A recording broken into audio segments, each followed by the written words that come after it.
Y'all, let's get into this thread that I saw on site online, y'all. It's titled "Evicting My King" by Queen. I was looking for love. He was looking for free housing. We met on Tinder. His name was King. First red flag. My first date idea was to meet up for coffee. King offered to cook for me in my home. He was fine and I was lonely, so I agreed. King showed up, chocolate, bald, fine as hell, and empty-handed.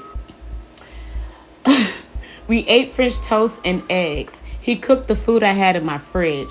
You didn't bring food to cook? I asked King. King shot back, am I supposed to buy groceries on the first date? We had great conversation and amazing sex. King deactivated his Tinder account in front of me and he spent the night. The following morning, King tried to stay in my home while I went to work, but I refused.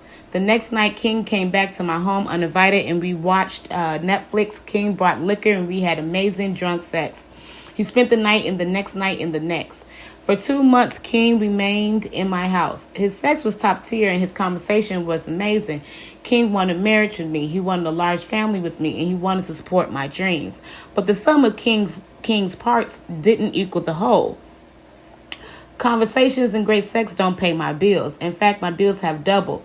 Also, King splurged on himself but bought nothing for me. For example, he had a $350 pair of shoes arrive at my house, but he didn't offer to help me with bills. I mentioned to King that I couldn't afford cable and groceries for two, so I may have to let cable go. Wow. How did you afford it before? I'm buying double the groceries and toiletries now. Cable won't cut you off until you're a few months behind. Let it ride. Me, or you could pay it this month. He replied, am I your daddy? Am I supposed to pay your bills or am I supposed to do something else? King's something else was have amazing sex. King lived in a hotel before we dated, so I guess I'm his new hotel. In a moment of clarity, I told him I couldn't afford for him to stay overnight every day. King said casually, you know, once I receive mail here, I'm legally your roommate. He smiled. My heart sank to the floor. I had a mooching stranger in my bed and I was defenseless. Y'all look out for part 2.